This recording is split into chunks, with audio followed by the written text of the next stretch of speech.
नमस्कार, आप देख रहे हैं BSTV और मैं हूं आपके साथ विवेक पांडे। आज का सीधा सवाल, ऐसे पढ़ेगा तो कैसे बढ़ेगा इंडिया। बहुत सारे सवालों के साथ हम शुरुआत भी करेंगे चर्चा की, पर हम चर्चा तक पहुंचेंगे उससे पहले हम आपको एक रिपोर्ट दिखाएंगे जो आपको बताएगी कि किस तरह से बाकायदा जिन बच्चों को एक बेहतर भवन मिलना चाहिए था शिक्षा अध्ययन करने के लिए, हकीकत कहती क्या है। और मैं आपको दूर दराज की रिपोर्ट नहीं दिखाने जा रहा हूं, मैं आपको राजधानी भोपाल की रिपोर्ट दिखाऊंगा। सबसे पहले राजधानी भोपाल के आप हालात देख लीजिए, हालात को जान लीजिए, फिर हम चर्चा की शुरुआत करेंगे।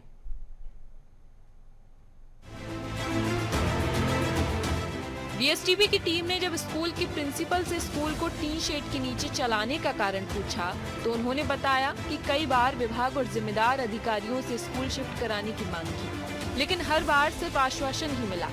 नई बिल्डिंग नहीं बनी, इसलिए मजबूरी में उन्हें बच्चों को टीन शेड के नीचे पढ़ाना पड़ता है। स्कूल की हालत देखकर समझा जा सकता है कि बच्चों का भविष्य कितनी गंभीर स्थिति में है। पिछले 3 सालों से शिक्षक अपनी समस्या लेकर गुहार लगा रहे हैं, लेकिन सुनवाई नहीं हुई और जिम्मेदार लापरवाह बने हुए हैं। बिल्डिंग बन के लगभग तैयार हो गई, जब अभी भी क्राइटेरिया उन लोगों को जो दिया गया था, टाइम लिमिट उनको दिया गया था कि उनको 18 मंथ्स में पूरा करना है। लेकिन 18 मंथ से होके क्या होगा, 36 मंथ्स होने को आ रहे हैं और हम ऐसे में अपने बच्चों को यहाँ पढ़ा रहे हैं, जबकि हम एक टीन शेड है यहाँ पे और ये क्वार्टर्स जो मजदूरों के लिए बने गए थे उसमें हमारे बच्चे पढ़ रहे हैं। हम यहाँ पे नहीं कमरे होने की वजह से, कम व्यवस्था होने की वजह से हम यहाँ बड़ी मुश्किल से किसी तरह से सेशन चला रहे हैं, एकेडमिक सेशन चला रहे हैं। अब मुझे ये समझ में नहीं आ रहा है, कॉन्ट्रैक्टर से भी बात करो या निर्माण एजेंसी BDA से बात करो, वो कुछ संतोषजनक जवाब नहीं दे पा रहे हैं कि हमको हैंडओवर क्यों नहीं कर रहे हैं। और बिल्डिंग में भी जो कि काम हो जाना चाहिए अभी तक, पहले ये कहा गया कि आपको जून में मिल जाएगी, जून में नहीं मिली, फिर आपको कहा गया सितंबर में मिल जाएगी, सितंबर में नहीं, फिर कहा गया दिसंबर में मिल जाएगी, लेकिन अब भी दिसंबर तक भी कंप्लीट बिल्डिंग नहीं हो पा रही है। क्यों नहीं हो पा रही है इसका कोई सही हमको पता नहीं चल रहा है कि क्यों नहीं हो पा रहा है, जबकि ये हो जाना चाहिए अभी तक। सांदीपनि स्कूल होने के बावजूद इस स्कूल की हालत दयनीय है। भीषण गर्मी और सर्दी में बच्चे किस तरह पढ़ते होंगे आप खुद अंदाजा लगा सकते हैं। बारिश होने पर स्कूल में पानी भर जाता है। एक तरफ बच्चियों को पढ़ाने और आगे बढ़ाने की बातें होती हैं, वहीं इस स्कूल में दुर्दशा के बीच बच्चियां पढ़ाई के लिए मजबूर हैं। स्कूल के अंदर ना तो पर्याप्त टेबल कुर्सी हैं और ना ही सुविधाएं। बच्चियां जमीन पर टाट बिछाकर पढ़ाई कर रही हैं। इस बीच AC कमरे में बैठे जिम्मेदार अधिकारी इस दयनीय हालत के बावजूद कोई ठोस कदम नहीं उठा रहे और शेड के स्कूल में बच्चियों का भविष्य बर्बाद होता जा रहा है। 3 साल से यहाँ पे पढ़ रहे हैं हम। क्या परेशानी होती है गर्मी बारिश के समय? यहाँ हम टीन शेड में पढ़ रहे हैं, बारिश होती है तो हमें बहुत दिक्कत होती है। यहाँ पे जब बारिश होती है ना तो यहाँ पे पानी आ जाता है शेड में, टीन तपती है तो बहुत गर्मी लगती है। यहाँ पे बहुत दिक्कत आती है, कहीं पानी की आती है, बारिश में पानी घुस जाता है। हाँ। लाइट भी चले जाती है कभी। हाँ। धूप भी आती है अंदर। हाँ। पढ़ाई करने में दिक्कत होती है। हाँ। चाहते हो नए बिल्डिंग में शिफ्ट किया जाए? हाँ। विद्यालय में हजारों बच्चे पढ़ाई करते हैं। कक्षा 1 से लेकर 12वीं तक सभी कक्षाएं संचालित होती हैं, लेकिन जगह की कमी के कारण 2 शिफ्ट में पढ़ाई करना पड़ता है। बच्चे छोटे छोटे कमरों में पढ़ाई करने को मजबूर हैं। स्कूल में ना तो बच्चियों के लिए सुरक्षित शौचालय हैं, ना ही पर्याप्त कक्षाएं, जिससे उन्हें काफी परेशानी होती है।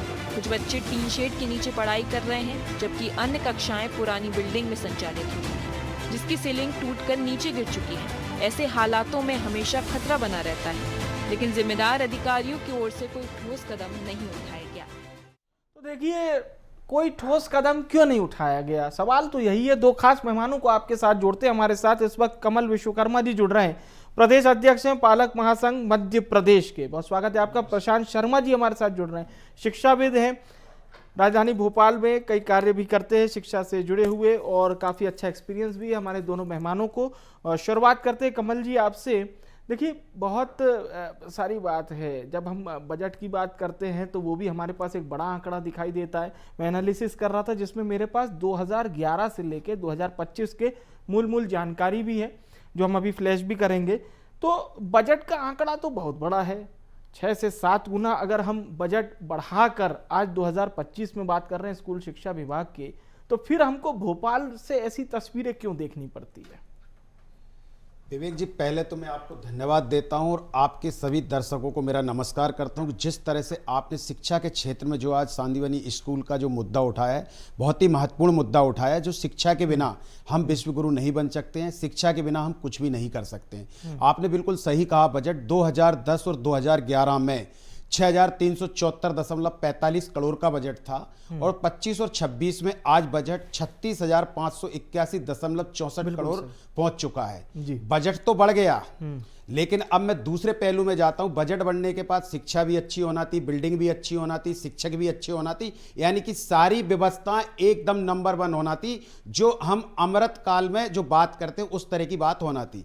मैं आना तो मध्य प्रदेश में 9,000 करोड़ रुपए का सीएम राइस के नाम से योजना तत्कालीन मुख्यमंत्री माननीय श्री शिवराज सिंह चौहान जी ने इसको शुरू की थी। नो डाउट बहुत अच्छी योजना है। अगर इस पर सही शिक्षा विभाग काम करे तो इससे अच्छी योजना नहीं हो सकती है। वर्तमान में माननीय मुख्यमंत्री जी आए, नाम बदल के उसका सांदीवनी स्कूल कर दिया। हमें नाम बदलने से कोई ऐतराज नहीं है, लेकिन हमारा ऐतराज है कि पढ़ाई अच्छी क्यों नहीं हो रही और बिल्डिंग अच्छी क्यों नहीं हो रही। मध्य प्रदेश सरकार ने इस स्कीम के लिए 9,000 करोड़ रुपए का बजट बनाया था। सॉरी 2,800 करोड़ का बजट बनाया था और पूरे मध्य प्रदेश के अंदर इनको 9,000 स्कूल मध्य प्रदेश में खोलना थी।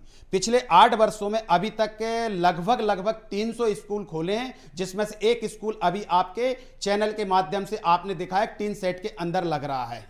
एक स्कूल के लिए 40 करोड़ रुपए का इन्होंने बजट दिया। 8 वर्ष में संपूर्ण मध्य प्रदेश में 300 स्कूल बने हैं। इस समय में 8 वर्षों में अगर 300 बने तो 9,000 स्कूल मध्य प्रदेश सरकार का शिक्षा विभाग ये बताए कि ये 50 साल में बनेंगे या 70 साल में बनेंगे या 90 साल में बनेंगे या 1,000 वर्ष में बनेंगे या 2047 में जो विकसित भारत की तस्वीर दिखाई जा रही है, क्या 9,000 स्कूलों का उद्घाटन होगा क्या? दूसरी चीज, अगर देखा जाए तो मध्य प्रदेश में जितने भी सांदीवनी स्कूल बन रहे हैं, सबके खेल ग्राउंड खत्म किए जा रहे हैं। अगर ग्राउंड ही नहीं होगा तो बच्चे एक्टिविटी कहां करेंगे? तो ये भी एक समस्या है। इस तरह के कई मतलब अगर देखा जाए तो मध्य प्रदेश में बजट होने के बाद मैं आपके चैनल के माध्यम से शिक्षा विभाग के आला अधिकारियों से पूछना चाहता हूं कि बजट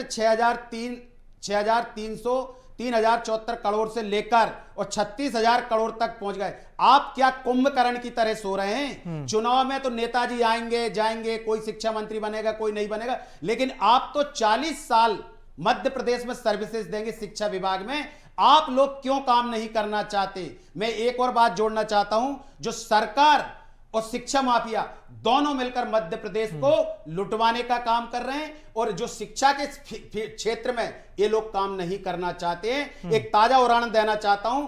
माननीय दीपक सक्सेना जी तत्कालीन कलेक्टर फरवरी जबलपुर थे। उन्होंने स्कूलों पर चेकिंग की, 250 करोड़ रुपए उनको वापस करना थी जो निजी स्कूलों को, लेकिन निजी स्कूल हाई कोर्ट गए और हम लोग चले। तो मध्य प्रदेश सरकार के एडवोकेट जनरल ने वहां पर अपने उत्तर ही नहीं दिए प्रश्नों के, ताकि उस हिसाब से कल डबल बेंच ने उसको जीत दिया, यानी 250 करोड़ रुपए। तो इससे यह व्यतीत होता है कि मध्य प्रदेश का शिक्षा विभाग और शिक्षा माफिया मिलकर निजी स्कूलों को संरक्षक दे रहे हैं और सरकारी स्कूल की व्यवस्था ये लोग चौपट करना चाहते हैं कि आने वाले समय में इस प्रदेश में आज 10 वर्षों के अंदर 65 लाख बच्चों ने स्कूल से वंचित हुए हैं। मैं पूछना चाहता हूं मध्य प्रदेश के शिक्षा विभाग और शिक्षा मंत्री महोदय से कि आज 65 लाख बच्चों को स्कूल से वंचित हुए, 65,000 स्कूल आपने कम किए, 32,000 स्कूल आपने कम किए। ऐसे कई तरह के उदाहरण हैं जो आपके आंकड़े मध्य प्रदेश सरकार के हैं। और आज अगर व्यवस्था देखी जाए, बहुत सारे सवाल हैं और बहुत ज्वलन सवाल है। जाहिर सी बात है, आपने काफी स्टडी भी की होगी,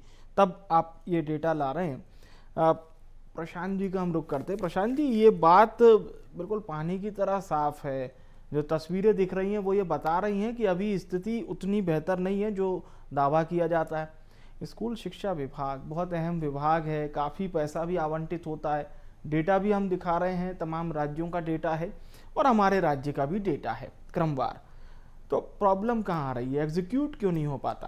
पंडित सर, इसमें हम देखा जाए तो हमारे मध्य प्रदेश शासन में दोहरी शिक्षा नीति चलाई जा रही है। और अगर हम इस दोहरी को हम समझें तो हम प्राथमिक स्तर पर एक अलग शिक्षा नीति काम कर रही है और हमारे जो हाई स्कूल जो होते हैं उन पे एक अलग शिक्षा नीति कर रही है, जिसपे आप सीएम राइज स्कूल से आप कल्पना कर सकते हैं कि जितना भी आपने अभी कमल जी ने बताया कि डिबेट में हमारा बजट बहुत ज्यादा बड़ा है, तो आपको ये एनालिसिस करने की आवश्यकता है जब बजट बड़ा है तो बजट जा कहां रहा है। तो आपने देखा होगा कि सीएम राइज स्कूल में बजट का बहुत अधिक बजट उनको रिलीज किया गया है, सारी चीजें, लेकिन उन्होंने बेसिक जो हमारी जो मूलभूत जहां से विकास होता है, उस छात्र का विकास होता है, जहां पे उसको एक उसका भविष्य गढ़ा जाता है, ऐसे स्कूलों को छोड़ दिया गया है। उन पे ध्यान ही नहीं दिया गया है कि उनकी बिल्डिंग कहां है। और ऐसी स्थिति में कई बिल्डिंग्स ऐसी हैं जो कि सामुदायिक केंद्र में बन रही हैं, पंचायत भवन में लग रही हैं, नगर पालिका की बिल्डिंग्स में लग रही हैं, उनकी खुद की अपनी छत नहीं है, क्योंकि उसके पहले जो निर्माण किया गया है वो इतना गुणवत्तापूर्ण नहीं होने के कारण से अब वो भवन जर्जर स्थिति में है। और जो संबंधित अधिकारी हैं उनको भी इस चीज का पूरा ज्ञान है कि भवन कितने जर्जर हो चुके हैं, उसमें बैठना कितना खतरनाक है। बस इतना है कि हमारे इसमें किसी भी अधिकारी के बच्चे इसमें नहीं पढ़ते हैं, जिससे उनको इस प्रकार की चिंता नहीं है। और इसका सीधा का सीधा लाभ जो है वो प्राइवेट स्कूल ले जाते हैं, जिस पे उनकी मनमानी फीस वसूल करते हैं। और इसमें पालक संघ द्वारा समय समय पर इस पे आवाज भी उठाई जाती है और इसमें संबंधित अधिकारियों को सोते हुए से जगाया भी जाता है। अच्छा, आपने अधिकारियों का जिक्र किया, हम हमेशा देखते हैं चाहे अधिकारी हो मंत्री हो तो इनको विदेश दौरा भी कराया जाता है कि जाइए, जाके देखिए मॉडल किस प्रकार से कार्य कर रहा है। तो इसी तरह से मैं फिनलैंड का देख रहा हूँ, यहाँ पर शिक्षा मुफ्त है, यहाँ मुफ्त भोजन मिलता है, किताबें मुफ्त हैं, स्टेशनरी मुफ्त है, होमवर्क कम देते हैं, पढ़ाई समझ पर आधारित होती है, यानी प्रैक्टिकल बेस पर होती है। शिक्षक बनने के लिए वहाँ मास्टर जरूरी है, परीक्षा का दबाव नहीं होता। अमीर और गरीब, ये लाइन मुझे बहुत अच्छी लगी कि अमीर और गरीब सभी बच्चों के लिए एक जैसी शिक्षा है और वहाँ पर बाकायदा आपको स्कूल में ये देखने को मिलेगा। ये नंबर 1 रैंकिंग है पूरी दुनिया में बेस्ट।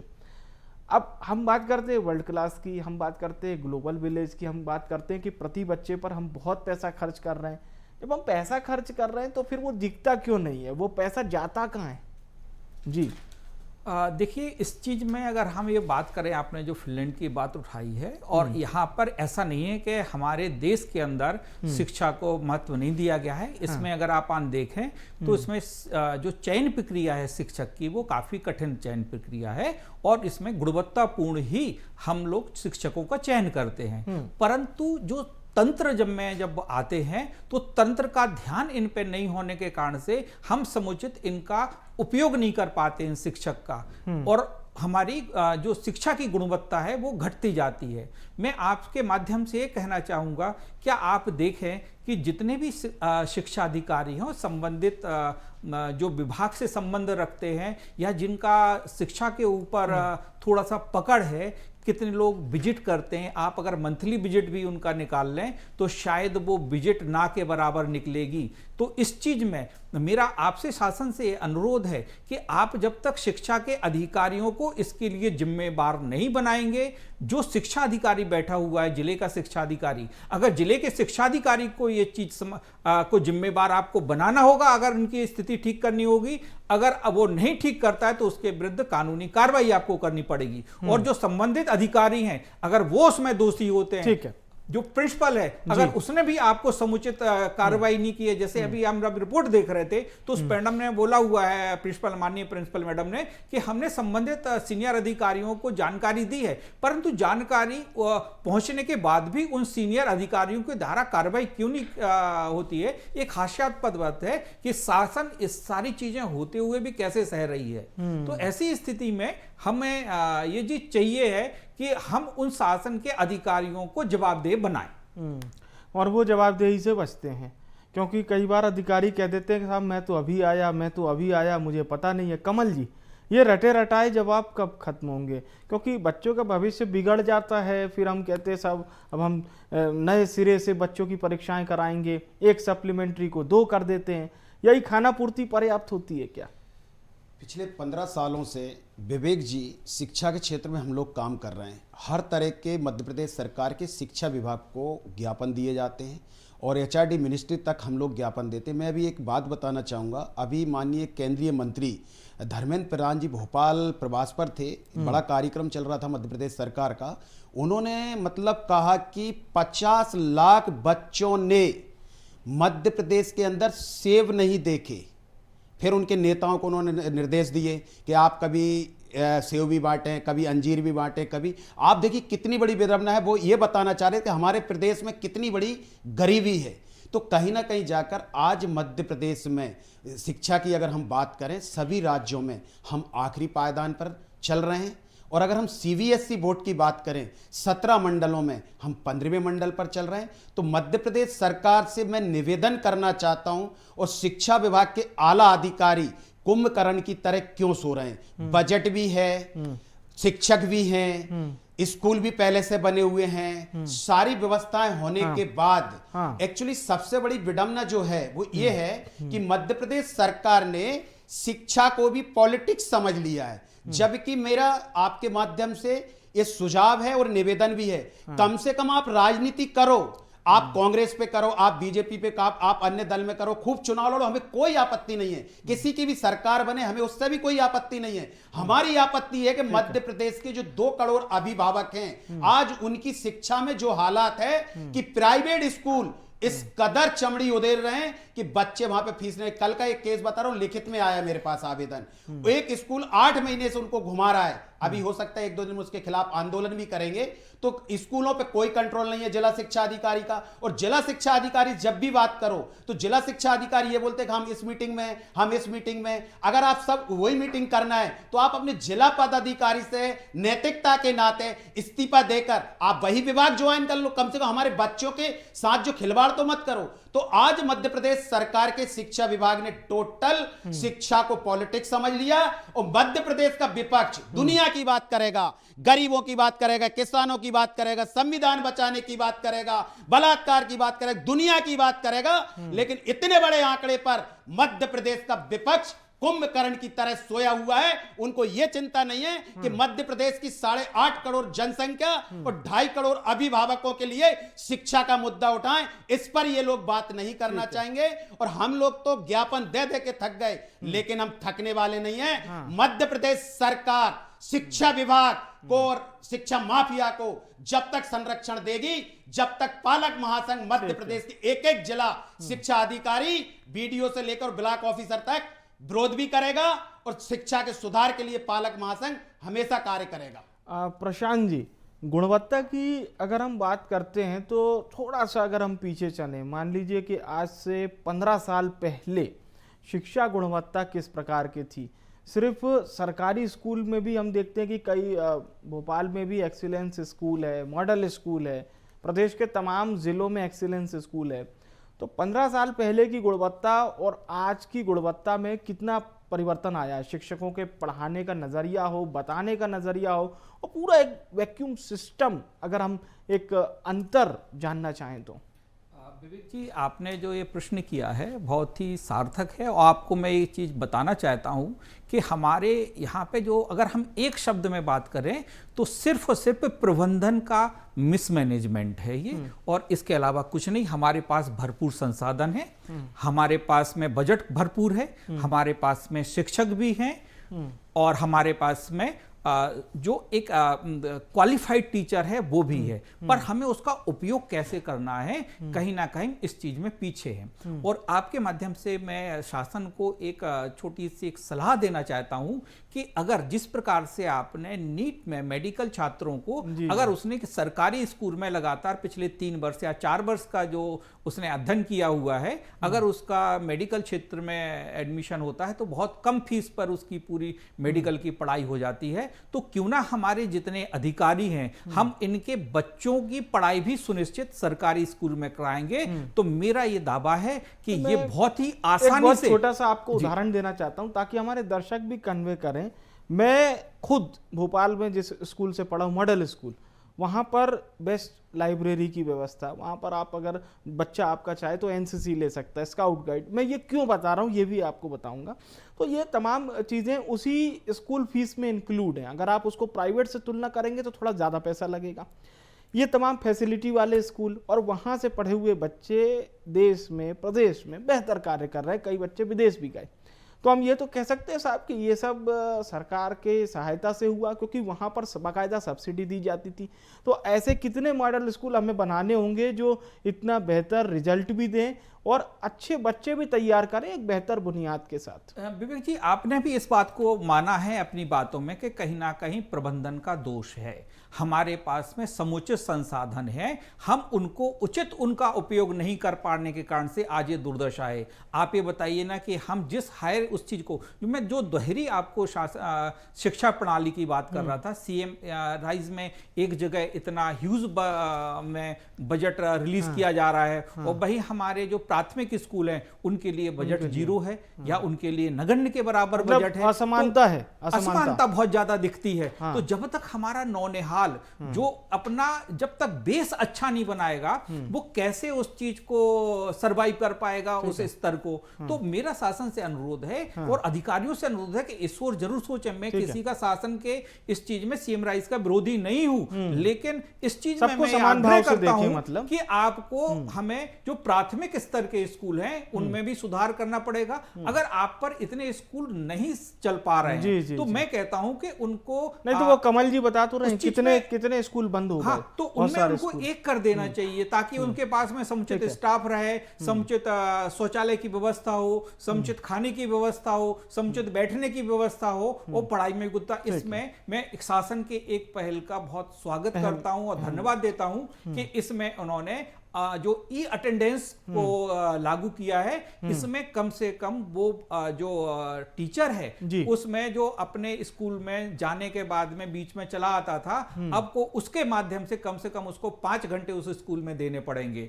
और इसमें कभी कई टीचर्स ने अवरोध उत्पन्न भी किया था कि इसमें तरह तरह की खामियां हैं, परंतु मैं समझता हूं कि इसमें किसी प्रकार की खामियां नहीं है। और आपके माध्यम से ये भी कहना चाहता हूं कि इसमें इस प्रकार की भी सॉफ्टवेयर में व्यवस्था है कि आप अगर नेटवर्क नहीं है और उस समय अटेंडेंस के लिए प्रयास करते हैं तब भी आप जब नेटवर्क में आते हैं तो उसी टाइम को लेके आपके पास में संबंधित सॉफ्टवेयर पे मैसेज चला जाएगा और आपके अटेंडेंस को सही माना जाएगा। बहुत बहुत अहम बात है कमल जी, बिल्कुल एकदम शॉर्ट में प्रतिक्रिया। ये जो सीएम राइज स्कूल हैं जो अब संदीपनी विद्यालय में बदल गए पीएम श्री स्कूल, इससे शिक्षा का स्तर कितना बढ़ा है? देखिए, ये तो नाम तो खैर बदलते रहेंगे और होते भी रहेंगे। मेरा सिर्फ एक ही प्रश्न है आपके माध्यम से सरकार से कि अगर 9,000 करोड़ का बजट देकर 2800 करोड़ का बजट देकर और 9,000 स्कूल बनाना है, 8 साल में अगर हम 300 बने हुए हैं तो क्यों नहीं मध्य प्रदेश सरकार हर जिले में अलग अलग एजेंसियों को काम दे के और 3 साल का टारगेट दे के और उन स्कूलों को व्यवस्थित कर, शिक्षकों की व्यवस्था कर और उनको चालू किया जाए। 8 साल में अगर 300 स्कूल बने हैं तो कितने और 32,000 स्कूल लगभग 8 से 10 साल में ये बंद कर चुकी है सरकार। तो जहां स्कूल जो बंद हो चुके हैं वहां स्कूलों की व्यवस्था नहीं है। 230 स्कूल तो ऐसे हैं मध्य प्रदेश में, यहाँ पर आज ही मैंने पेपर में भी देखा है कि वहां पर टीचर भी नहीं है। कई जगह पर मतलब इसको एक उस पे चल रहा है। तो सरकार से हम लोग कोई सरकार के विरोधी नहीं है, हम लोग एक अभिभावक होने के नाते और आप चैनल के माध्यम से अगर ये बात रख रहे हैं तो सरकार के शिक्षा विभाग जो कि छात्रों के हित की है, शिक्षा विभाग विवेक जी, अगर शिक्षा विभाग का काम है शिक्षा देना तो उस विभाग में 8 साल में 300 स्कूल क्यों बने? आपने क्या किया कि 1-2 एजेंसियों को हायर किया है, बिल्कुल 40 करोड़ रुपए का अहम बात है कि आखिर जिले में एक एजेंसी करके और 3 साल का टारगेट देखो, एक साथ 9,000 स्कूल बना। और ये जो बड़ा बजट जा रहा है इसकी मलाई कौन खा रहा है भाई? एग्जीक्यूट नहीं हो रहा है, बच्चों को नहीं मिल रहा है तो फिर कैसे चलेगा? धन्यवाद करूंगा मैं हमारे दोनों मेहमानों का, शुक्रिया, बहुत बहुत धन्यवाद।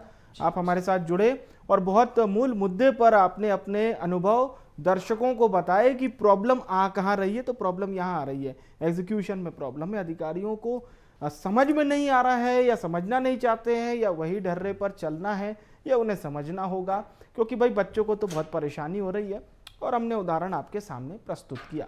फिलहाल के लिए इस खास पेशकश से मुझे दीजिए इजाजत और आप देखते रहिए BSTV। नमस्कार।